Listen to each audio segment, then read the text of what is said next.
സുമനസ്സുകളുടെ സഹായം തേടുകയാണ് കൊല്ലം പുത്തൂർ ചെറുപൊയ്ക സ്വദേശി രഞ്ജു രവി. മജ്ജയിൽ അർബുദം ബാധിച്ച രഞ്ജുവിന് മജ്ജ മാറ്റിവെക്കൽ മാത്രമാണ് ഏക പോംവഴി. 4ാം ക്ലാസ്സുകാരനായ മകൻ അമ്മയ്ക്ക് മജ്ജ നൽകാൻ തയ്യാറാണ്. എന്നാൽ ശസ്ത്രക്രിയയ്ക്ക് ആവശ്യമായ പണം എങ്ങനെ കണ്ടെത്തുമെന്ന ആശങ്കയിലാണ് കുടുംബം.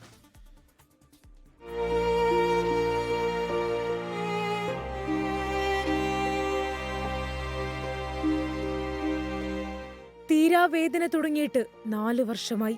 വയറുവേദന അസഹ്യമായതോടെയാണ് പരിശോധന നടത്തിയത്. ആ പരിശോധനയിലാണ് മജ്ജയിൽ ക്യാൻസർ ബാധിച്ച വിവരം അറിയുന്നത്. 2021 മുതൽ എനിക്ക് സുഖമില്ലാതായി. അത് വയറുവേദനയായിരുന്നു തുടക്കം. അങ്ങനെ അടുത്തുള്ളൊരു ഹോസ്പിറ്റലിൽ പോവുകയും അവിടുന്ന് എന്നെ തിരുവല്ല ബിലീവേഴ്സിലോട്ട് വിടുകയും ചെയ്തു. അവിടെ ബോൺമാരോ ചെയ്തപ്പം മജ്ജ ക്യാൻസറാണ് സ്ഥിരീകരിച്ചു. ഇക്കഴിഞ്ഞ 21-ാം തീയതി ഞാൻ ഹോസ്പിറ്റലിൽ അഡ്മിറ്റായപ്പം മജ്ജ മാറ്റാതെ വേറെ നിവൃത്തിയില്ലെന്ന് പറഞ്ഞു. മജ്ജ നൽകാൻ ആരും തയ്യാറാകാതെ വന്നതോടെ രഞ്ജുവിന് പ്രതീക്ഷ അസ്തമിച്ചു. പക്ഷേ അമ്മയ്ക്കായി മജ്ജ നൽകാൻ 4ാം ക്ലാസ്സുകാരനായ മകൻ ശ്രീരാഗ് തയ്യാറായി.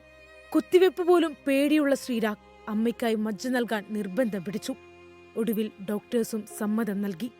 ഞാൻ വെളിയിറങ്ങി നോക്കിയപ്പോൾ അമ്മ കരയായിരുന്നു. ഞാൻ ചോദിച്ചപ്പോൾ അമ്മ പറഞ്ഞു എനിക്ക് ഭയങ്കര പേടിയായിരുന്നു, അതുകൊണ്ട് എനിക്കാരും തരാനില്ലെന്ന്. അപ്പം ഞാൻ പറഞ്ഞു ഞാൻ തരാം, അമ്മ വിഷമിക്കേണ്ടെന്ന് പറഞ്ഞ് ഞാൻ അമ്മൂമ്മയോട് പറഞ്ഞു.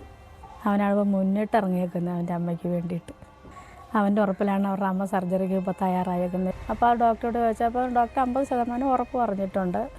തിരുവല്ല ബിലീവേഴ്സ് ആശുപത്രിയിൽ മജ്ജ മാറ്റിവെക്കൽ ശസ്ത്രക്രിയയ്ക്ക് തയ്യാറെടുക്കുകയാണ് പുത്തൂർ ചെറുപൊയ്ക സ്വദേശി രഞ്ജു.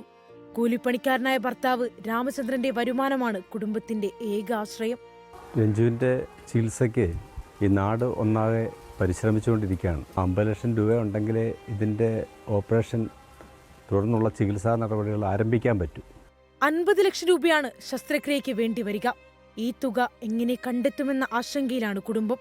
ജീവിതത്തിലേക്ക് മടങ്ങി വരാൻ സുമനസ്സുകളുടെ സഹായം തേടുകയാണ് ഈ കുടുംബം.